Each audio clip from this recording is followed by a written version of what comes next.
আসসালামু আলাইকুম। কেমন আছেন বন্ধুরা? আশা করি অনেক ভালো আছেন। তো আপনাদের জন্য আবারও নিয়ে এসেছি একটি গল্প। গল্পের নাম বাগানের জিন। গল্পটা পাঠিয়েছেন নাসরিন নামে একটি আপু। তো গল্পটা শুরু করার আগে আপনাদের কাছে একটা রিকোয়েস্ট থাকবে, আপনারা প্লিজ চ্যানেলটা সাবস্ক্রাইব করে দিবেন। আর আমার চ্যানেলে ভিউ বাড়ছে না। আর লেখক মোহাম্মদ ইমরান ভাইয়ের এই গল্প ডেসক্রিপশন বক্সে তার ফেসবুক আইডি দেওয়া থাকবে, আপনারা ফলো করে দেখে আসবেন। শুরু করছি গল্প। আমার নাম নাসরিন। আমার সাথে এমন একটি ঘটনা ঘটেছে, সেটা আমি প্রকাশ করতে চাচ্ছি ইমরান ভাইয়ের চ্যানেলে। আমাদের বাড়ির পিছনে একটি বাগান। শুনেছি বাগানে নাকি জিন ভূতের আশ্রয় আছে, তো এসব আমি বিশ্বাস করতাম না। তো একদিন বাড়ির কারেন্টটা হুট করে নেমে যায় রাতে। তো অত গরমে ঘরের ভেতর থাকা যাচ্ছিল না, তাই বাধ্য হয়ে ঘরের বাইরে আসতেছিলাম।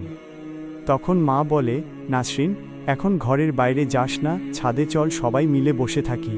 তারপর মা বাবার সাথে উপরে গেলাম। অনেকক্ষণ বসেছিলাম। তারপর আমি আমার ফোনটা দেখছিলাম। হুট করে আমার নজর পড়ে যায় বাড়ির পিছনের বাগানের দিকে। একটি অনেক সুন্দর ছেলে জুব্বা পরে বসে আছে সেই আম গাছটার নিচে। আমি তখন তাকালাম, ছেলেটি আমার দিকে একবারও ফিরল না। হাতে অনেক ইশারা করলাম, কিন্তু সে আমার দিকে তাকাল না। আমি সত্যি বলতে একটি জিনের সাথে বিয়ে করার খুব ইচ্ছা। আর আমি ছোটবেলা থেকে এই আবদারটা রেখেছি যে বিয়ে করতে হলে জিনকেই করব। তারপর ঘরের লাইট আসে, মা বাবা ডাক দেয়, চল নিচে চল।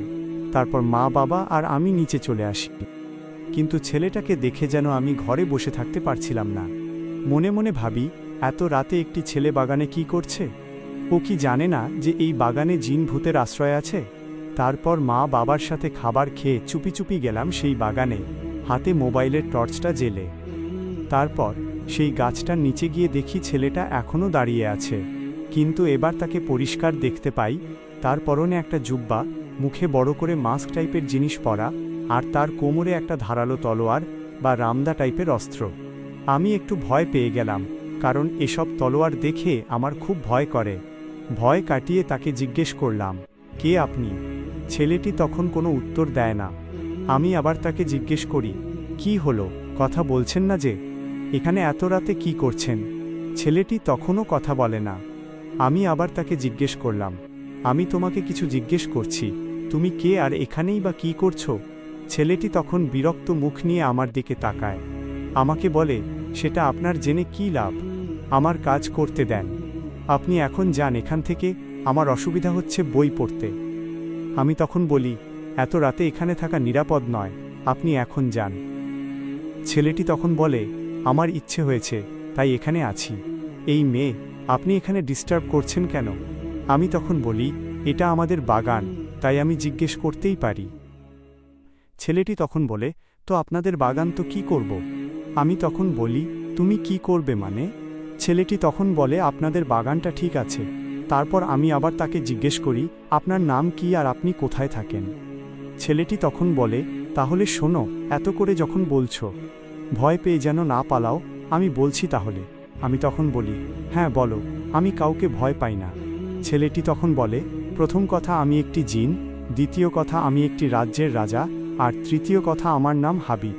আমি তখন খুশিতে বলি, কি, সত্যিই আপনি জিন? ছেলেটি তখন বলে, হ্যাঁ। তো আপনি এত খুশি কেন? আমাদের কথা শুনলে তো মানুষ ভয় প্যান্ট ভিজিয়ে ফেলে, আর আপনি একটি মেয়ে হয়ে ভয় পাচ্ছেন না। আমি তখন বলি, আমার ফোনটা একটু ধরবেন? ছেলেটি তখন বলে, ফোন আবার কি? আমি তখন মনে মনে বলি, ও বাবা গো, এ কোন জিনের পাল্লায় পড়লাম রে, এ তো দেখি এখনও ফোনই চেনে না। মুখে বললাম, আরে ফোন মানে এই যন্ত্রটা। ছেলেটি তখন বলে, ও। তারপর আমি তার কাছে ফোনটা দিই, আর ছেলেটি ফোনটা উল্টো সিধা করে ধরে দেখতে থাকে। আমি তখন খুশিতে নাচতেছিলাম। ছেলেটি তখন বলে, আরে আপনি নাচতেছেন কেন? আমি তখন বলি, আপনার সাথে দেখা হয়েছে তাই। ছেলেটি তখন বলে, এতে আবার খুশি হবার কি কারণ?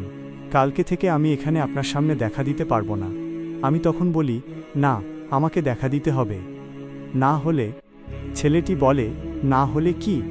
আমি তখন বলি, কিছু কিছু বিষয়ে একটু ইন্টারেস্টিং থাকতে হয়। এটা কাল বলবো, না হলে তুমি কাল আর আসবে না আমার সামনে। ছেলেটি তখন বলে, ফালতু বিরক্ত করো না এখানে, এখন তুমি যাও। আমি তখন বলি, না, আমি যাব না। ছেলেটি বলে, তাহলে বেশ, আমি যাচ্ছি। তারপর হঠাৎ করে সে গায়েব হয়ে যায় আমার চোখের সামনেই। কিন্তু আমি কোনো ভয় পাই না। নাসরিন তো চলে আসি বাড়িতে, আর খুব সাবধানে পা টিপে টিপে ঘরে এসে শুয়ে পড়ি। পরের দিন কলেজ শেষ করে বাড়ির দিকে আসতেছিলাম, তখন দেখি একটি সাদা বিড়াল রাস্তার মাঝখানে দাঁড়িয়ে আছে, আর একটু সামনে একটা ট্রাক আসছে। আমি তখন দৌড়ে গিয়ে বিড়ালটাকে এক টান মেরে রাস্তার সাইডে নিয়ে আসি। বিড়ালটাকে কিছুক্ষণ আমার কাছে রেখে দিয়ে তার মাথায় হাত বুলিয়ে দিই, আর বলি, এখন থেকে সাবধানে দেখে শুনে চলাফেরা করবে। কিন্তু বলে বা কী লাভ, সে তো বুঝবে না বাংলা। বিড়ালটা যেন আমার দিকে একভাবে তাকিয়েছিল। আমি চলে আসতেছিলাম, তাও আমার দিকে তাকিয়েছিল। তারপর আমি চলে আসি বাড়িতে। ফ্রেশ হয়ে মাকে বলি, মা, খাবার দাও। মা তখন খাবার দিল, খাবার খেলাম। তো তারপর রাতের দিকে আমি আবার গেলাম ছাদে। চুপি চুপি দেখলাম ছেলেটা কোথাও নেই। আমি ভাবলাম হয়তো একটু পরে আসবে। আবার ফোনে টর্চটা নিয়ে চলে গেলাম সেই বাগানের গাছের নিচে। অনেকক্ষণ বসেছিলাম, কিন্তু ওই হাবিবের কোনো উদ্দেশ্য নেই, দেখা মিলছে না। আমি তখন কান্না করতে থাকি বাচ্চাদের মতো, যেন সত্যি সত্যি ভাবে আমি কান্না করছি। মাঝে মাঝে এক চোখ খুলে দেখছিলাম এদিকে। কিছুক্ষণ পর দেখি পেছন থেকে একটা ছেলের কণ্ঠ বলে, থাক, আর নাটক করতে হবে না, আমি বুঝে গেছি। আমি বুঝতে পারলাম হাবিব এসেছে, তাই পিছনে ফিরে তাকে বলি, ওই, আমি নাটক করছি? ও তখন বলে, মিথ্যা কথা বলো না, জানো না আল্লাহ তাআলা বলেছেন মিথ্যা কথা বললে তার খুব পাপ হয়। আমি তখন বলি, হ্যাঁ। ও তখন বলে, এখন বলো আজ কেন এসেছো? আমি তখন বলি, আমি এখানে আসতেই পারি। হাবিব তখন বলে, তো ঠিক আছে, তুমি তোমার মতো ঘোরো। আমি তখন বলি, না, তোমার সাথে কথা বলবো, কিছুক্ষণ আমাকে সময় দিতে হবে। হাবিব তখন বলে, তাহলে বলো, কি বলবে? আমি তখন বলি, আমার ছোটবেলা থেকে জিনের সাথে প্রেম করার খুব ইচ্ছে। ওই, তুমি তো একটা জিন, তোমাকে এই ইচ্ছাটা পূরণ করতেই হবে। আর যদি না করো, কবিরাজ ডেকে তোমাকে আচ্ছা মতো ধোলাই করব আর বন্দি করব। হাবিব তখন হাসতে হাসতে বলে, আচ্ছা, তাই করো। কবিরাজ ডাকো দেখি, কোন কবিরাজের সাহস আমার সাথে পাঙ্গা নেওয়ার। আমি তখন বলি, অত কিছু বুঝি না বাবা, আমার ইচ্ছাটা পূরণ করো। হাবিব তখন মাথায় হাত দিয়ে বলে, আল্লাহ, তুমি কোন মেয়ের পাল্লায় ফেলেছ আমাকে? এর মন তো দেখতে পাচ্ছি সত্যি সত্যি খারাপ, জেদি। তারপর আমাকে বলে, তুমি কি জানো না? জেনে রাখো, জিনেরা কিন্তু খুব শক্তিশালী হয়। আমি তখন বলি, না, আমার ভয় লাগে না, আমার তোমাকেই লাগবে। ও তখন বলে, আচ্ছা, দেখি কেমন ভয় লাগে না। তারপর ও বিভিন্ন রকম রূপ ধারণ করতে থাকে, কখনো বড় সাপ, কখনো বড় পেঁচা, আবার কখনো ভয়ঙ্কর রূপ ধারণ করতে থাকে। কিন্তু আমি তা দেখে হাসতেছিলাম আর বলতে থাকি, ওই, তোমার এই ভয়ঙ্কর রূপ আর নেই, আরও ভয়ঙ্কর কিছু দেখাও। ও তখন নিজের পেটে হাত দিয়ে বলে, বাবারে, আমার আর ভয়ঙ্কর রূপ নেই, আমাকে ক্ষমা করো। আমার জীবনে বহু মানুষ দেখেছি, কিন্তু তুমি ভয় পাওনি।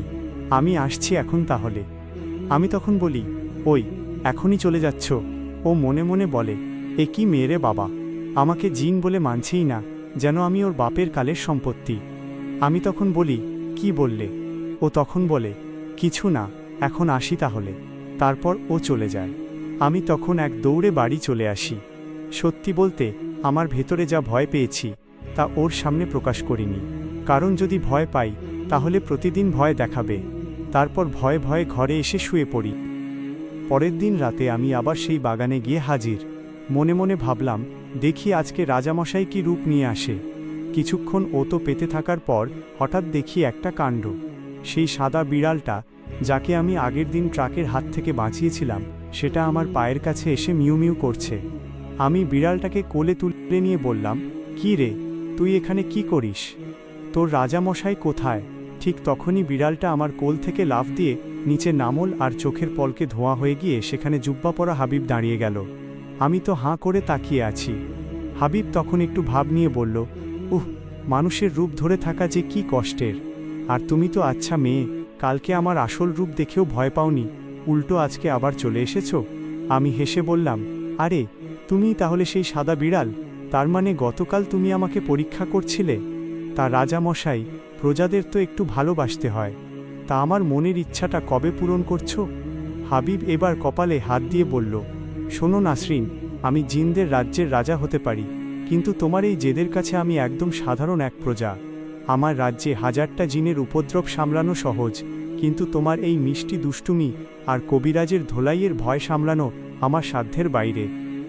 আমি তখন হাবিবের জুব্বার হাতা টেনে ধরে বললাম, তাহলে রাজি হয়ে যাও, আমরা দুজনে মিলে সারাদিন গল্প করব, আর কারেন্ট চলে গেলে তুমি আমাকে পাখা দিয়ে বাতাস করবে। হাবিব তখন একটা দীর্ঘশ্বাস ফেলে হেসে দিল আর বলল, আচ্ছা বাবা আচ্ছা, হার মানলাম, তবে একটা শর্ত, দিনে কিন্তু একদম বিরক্ত করা যাবে না, শুধু রাতে এসে তোমার সাথে গল্প করব। এখন বাড়ি যাও, নয়তো তোমার মা এসে এবার আমাকে ঝাঁটা দিয়ে ধোলাই করবে। আমিও খুশিতে একটা সালাম দিয়ে আবার পা টিপে টিপে বাড়ির দিকে রওনা দিলাম। মনে মনে ভাবলাম, যাক, অবশেষে একটা জিনকে লাইনে আনা গেল। হাবিবের কথা শুনে আমি 2 হাত কোমরে দিয়ে বললাম, কি তোমার ঝাঁটার ভয়? তুমি না জিনের রাজা, আর আমার মা তো মাটির মানুষ, তোমাকে ঝাঁটাপেটা করতে যাবে কেন? বরং তুমি রাজি না হলে আমিই তোমাকে আমাদের বাগানের মশা দিয়ে কামড় খাওয়াব। হাবিব এবার আকাশ পানে চেয়ে বলল, হায় আল্লাহ, আমি তলোয়ার নিয়ে ঘুরি আর এই মেয়ে আমাকে মশার ভয় দেখাচ্ছে। ঠিক আছে, তোমার ওই মরণাস্ত্র জুম্বো সাইজের মশার চেয়ে তোমার সাথে গল্প করা অনেক নিরাপদ। তা কি গল্প করতে চাও বলো? আমি চট করে গাছের নিচে বসে পড়ে বললাম, রাজা মশাই, তোমাদের জিনের দেশে কি বিরিয়ানি পাওয়া যায়? থাকলে কালকে 1 হাঁড়ি নিয়ে এসো তো, খাসির মাংসটা যেন একটু নরম হয়। হাবিব চোখ কপালে তুলে বলল, বিরিয়ানি?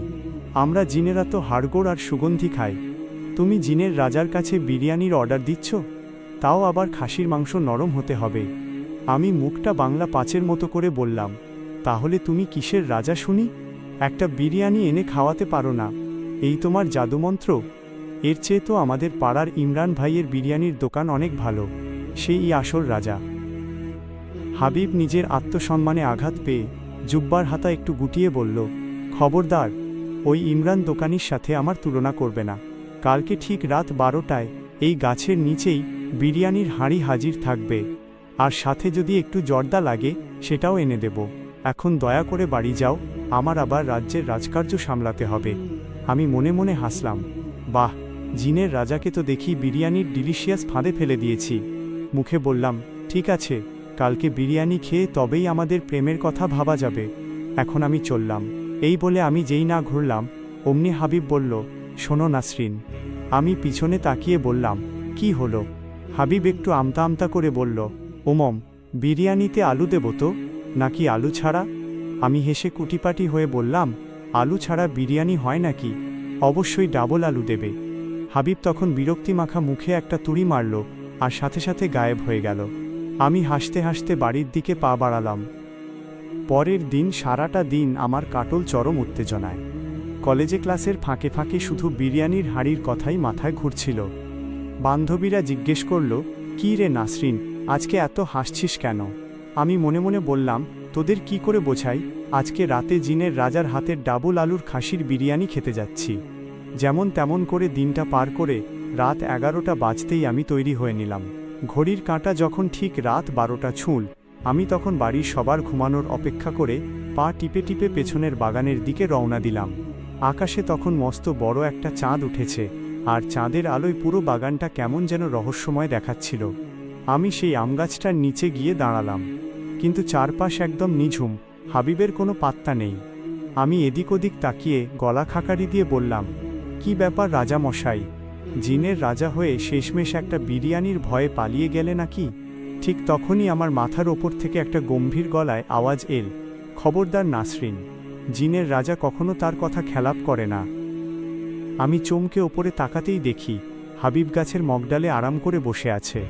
আর সবচেয়ে আশ্চর্যের বিষয় হলো, তার পরনে এবার আর সেই সাদা জুব্বা নেই, সে একটা লাল টুকটুকে শেরওয়ানি পরে বসে আছে, আর মাথায় একটা সোনার মুকুট, কিন্তু তার মুখে এখনও সেই বড় মাস্কটা লাগানো।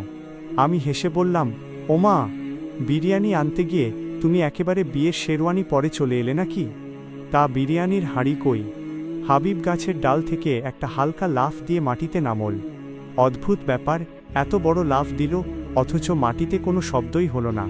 সে মুচকি হেসে শূন্যে একটা হাত ঘোরাল, আর অমনি অলৌকিক উপায়ে ঠিক আমাদের মাঝখানে একটা ধোঁয়া তৈরি হলো, এবং ধোঁয়া সরে যেতেই মেঝেতে একটা বড় কাঁসার থালা, আর তার ওপর ধোঁয়া ওঠা গরম বিরিয়ানির গামলা হাজির হয়ে গেল। সুগন্ধে পুরো বাগান যেন ম ম করে উঠল। আমি তো খুশিতে বাগানেই একটা ডিগবাজি খাওয়ার মতো অবস্থা। বললাম, বাহ, জিনের রাজা তো দেখি কাজের কাজ একটা করেছে। তা তুমি খাবে না? হাবিব একটা দীর্ঘশ্বাস ফেলে বলল, তোমাদের মানুষের খাবার আমাদের হজম হয় না। তুমি খাও, আর আমার রান্না কেমন হয়েছে বলো। এই বিরিয়ানি বানাতে আমাকে আমাদের রাজ্যের সবচেয়ে বড় বাবুর্চি জিনকে দিয়ে রান্না করাতে হয়েছে। আমি আর দেরি না করে হাত ধুয়ে বিরিয়ানিতে কামড় দিলাম। মুখে দিয়েই আমার চোখ ছানা পড়া। মাংসটা এত নরম যে মুখে দিলেই মিলিয়ে যাচ্ছে, আর সেই ডাবল আলুটা যেন অমৃত। আমি গোগ্রাসে খেতে খেতে বললাম, দারুণ, অসাধারণ। তবে একটা কথা। হাবিব কৌতূহলী হয়ে বলল, কি কথা? কোনো সমস্যা? আমি মুখে খাবার নিয়েই বললাম, বিরিয়ানি তো ফাটাফাটি হয়েছে, কিন্তু তুমি এই শেরওয়ানি আর মুকুট পরে মুখে মাস্ক লাগিয়ে রেখেছ কেন? মাস্কটা খোলো না, একটু ভালো করে তোমার মুখটা দেখি। হাবিব এবার একটু পিছিয়ে গিয়ে বলল, না, ওটা সম্ভব নয়। আমাদের জিনদের একটা নিয়ম আছে, কোনো মানুষের সামনে পুরোপুরি মুখ দেখানো নিষেধ। বিশেষ করে তোমার মতো জেদি মেয়ের সামনে তো একদমই নয়। আমি চট করে হাতটা মুছে বললাম, আচ্ছা, এত বড় সাহস! আমার হাতের বিরিয়ানি খাওয়াবে আর মুখ দেখাবে না? এই আমি চললাম কবিরাজ ডাকতে। হাবিব এবার ভয় পাওয়ার ভান করে হাত জোর করে বলল, আরে আরে থামো। কবিরাজের ধোলাইয়ের চেয়ে মুখ দেখানো অনেক ভালো। তবে একটা শর্ত, মুখ দেখার পর কিন্তু আমায় কোনো অদ্ভুত দাবি করতে পারবে না। আমি মাথা নেড়ে সম্মতি দিতেই হাবিব আস্তে আস্তে তার মুখের মাস্কটা সরাতে লাগল। চাঁদের আলোয় তার মুখটা যখন পুরোপুরি প্রকাশ পেল, আমি তো দেখে পুরো হাঁ হয়ে গেলাম। আমি হাঁ করে তাকিয়ে রইলাম। তার মুখটা এত সুন্দর ছিল, এত সুন্দর যে তা আমার কল্পনারও বাইরে ছিল। চাঁদের আলোয় তার গায়ের রং যেন মুক্তার মতো জ্বলজ্বল করছিল। চোখ দুটো ছিল মায়াবী আর গভীর। আমি মন্ত্রমুগ্ধের মতো তার দিকে এগিয়ে গেলাম। আমার সব ভয় ডর তখন হাওয়া। আমি আলতো করে তার গালে হাত দিয়ে মুগ্ধ হয়ে বললাম, ওয়াও, কি সুন্দর ছেলে! আমার হাতের ছোঁয়া লাগতেই হাবিব যেন কারেন্টের শক খেল। সে এক লাফে 4 হাত পিছিয়ে গেল। তার ফর্সা গাল দুটো মুহূর্তের মধ্যে লজ্জায় লাল টুকটুকে হয়ে উঠল। সে 2 হাতে নিজের গাল ঢেকে বলল, এ কি নাসরিন, তুমি এত বেপরোয়া মেয়ে কেন? আমি তো জিনের রাজ্যের সাহসী রাজা, কিন্তু তোমার এই হঠাৎ আক্রমণে আমার তো হার্ট অ্যাটাক হওয়ার জোগাড়। আমি খিলখিল করে হেসে উঠলাম। বললাম, আরে রাজা মশাই, জিনের আবার হার্ট অ্যাটাক হয় নাকি? আর তুমি এত লজ্জা পাচ্ছ কেন? আমি তো শুধু তোমার রূপের প্রশংসা করলাম। হাবিব জুব্বার কলারটা একটু ঠিক করে ভাব নেওয়ার চেষ্টা করল। বলল, প্রশংসা করবে তো দূর থেকে করবে। এভাবে হুট করে গালে হাত দিলে আমার রাজ্যের প্রজারা দেখলে কি ভাববে? বলবে, আমাদের রাজার কোনো পাত্তাই নেই, একটা মানুষের মেয়ে তাকে যা খুশি তাই করছে। আমি বিরিয়ানির বাকি অংশটুকু মুখে পুরে দিয়ে বললাম, তোমার প্রজারা তো আর এখানে উঁকি মারতে আসছে না। তা রাজা মশাই, মুখ তো দেখলাম, বিরিয়ানিও খেলাম, এবার আমাদের বিয়ের ব্যাপারটা নিয়ে কি ভাবলে? বিয়ের কথা শুনতেই হাবিবের মাথার সোনার মুকুটটা একটু বাঁকা হয়ে গেল।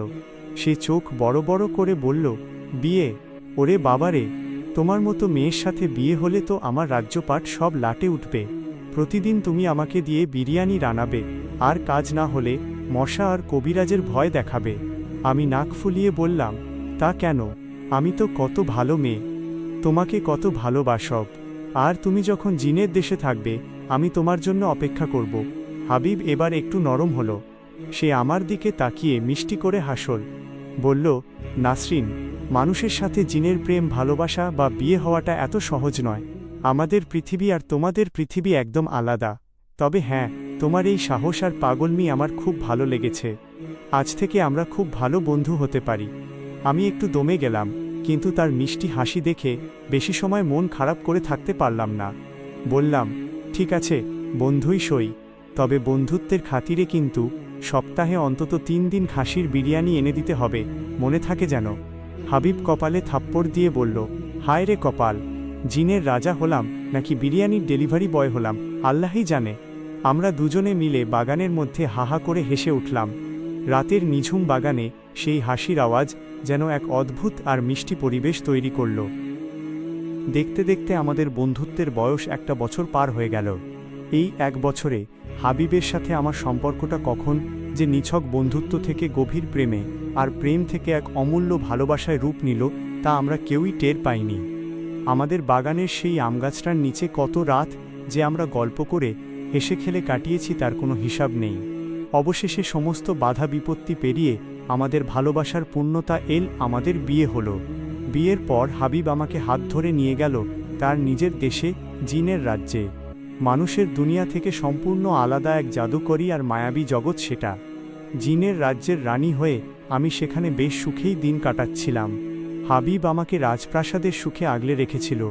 আমাদের দিনগুলো কাটছিল স্বপ্নের মতো। কিন্তু মানুষের ভাগ্য যেমন এক নিমেষে বদলে যায়, অলৌকিক দুনিয়াতেও বোধহয় নিয়তিকে এড়ানো যায় না। সুখের সেই দিনগুলো বেশিদিন স্থায়ী হলো না। এক ভয়াবহ দুর্ঘটনার মুখোমুখি হতে হলো আমাদের। এক মারাত্মক অ্যাক্সিডেন্টে হাবিব আমাকে চিরদিনের মতো ছেড়ে চলে গেল। জিনের রাজ্যের যে রাজা একদিন তলোয়ার হাতে ঘুরে বেড়াত, যার এক ইশারায় সবকিছু হতো, সে আজ কেবলই এক স্মৃতি। হাবিবের চলে যাওয়াটা আমি কোনোভাবেই মেনে নিতে পারছিলাম না। আমার পুরো পৃথিবীটা এক মুহূর্তে ওলটপালট হয়ে গেল। বুক ফেটে কান্না আসছিল, যে কান্না লুকানোর জন্য আর এক চোখ খুলে অভিনয় করতে হতো না। হাবিবের শূন্যতা আমার জীবনের সবচেয়ে বড় কষ্ট হয়ে রইল। হাবিবের মৃত্যুর পর আমি আবার মানুষের দুনিয়ায় ফিরে আসি। আজ এতগুলো বছর কেটে গেছে, অনেকে অনেক কথা বলেছে, কিন্তু আমি আজও পর্যন্ত অন্য কাউকে বিয়ে করিনি। কারণ আমার মনের পুরোটা জুড়ে শুধু হাবিবের নাম লেখা আছে। আমি তাকে কতটা ভালোবাসতাম তা হয়তো মুখের ভাষায় প্রকাশ করার মতো নয়। সে আমার জীবনে এসেছিল এক রূপকথার মতো, আর দিয়ে গেছে এক জনমের ভালোবাসা। তো বন্ধুরা, এই ছিল আমার লাইফে ঘটে যাওয়া একদম সত্যি একটি অদ্ভুত এবং আবেগঘন গল্প। নাসরিন আপুর পাঠানো পুরো গল্পটি এবং তার জীবনের এই অবিশ্বাস্য অভিজ্ঞতা আজ এখানেই শেষ হলো। ভিডিওর শেষে দর্শকদের উদ্দেশ্যে আপনার দেওয়া বার্তাটি নিচে গুছিয়ে দেওয়া হলো। বন্ধুরা, আপনাদের জীবনেও যদি ঘটে যাওয়া এমন কোনো অদ্ভুত, রহস্যময় বা ভালোবাসার গল্প থাকে, তবে আমাদের সাথে শেয়ার করতে পারেন। আমরা আপনাদের সেই সত্য বা কাল্পনিক ঘটনাগুলো নিয়ে চমৎকার সব গল্প বানিয়ে শোনাব। যাওয়ার আগে আবারও মনে করিয়ে দিচ্ছি, আপনারা প্লিজ চ্যানেলটা সাবস্ক্রাইব করে দিবেন। আর এই গল্পের লেখক মোহাম্মদ ইমরান ভাইয়ের ফেসবুক পেজের লিংক এই ভিডিওর ডেসক্রিপশন বক্সে দেওয়া থাকবে। আপনারা সেখান থেকে অবশ্যই ঘুরে আসবেন এবং পেজটি ফলো করে দেবেন। তাহলে আজ এখানেই বিদায় নিচ্ছি। সবাই ভালো থাকবেন, সুস্থ থাকবেন। আসসালামু আলাইকুম।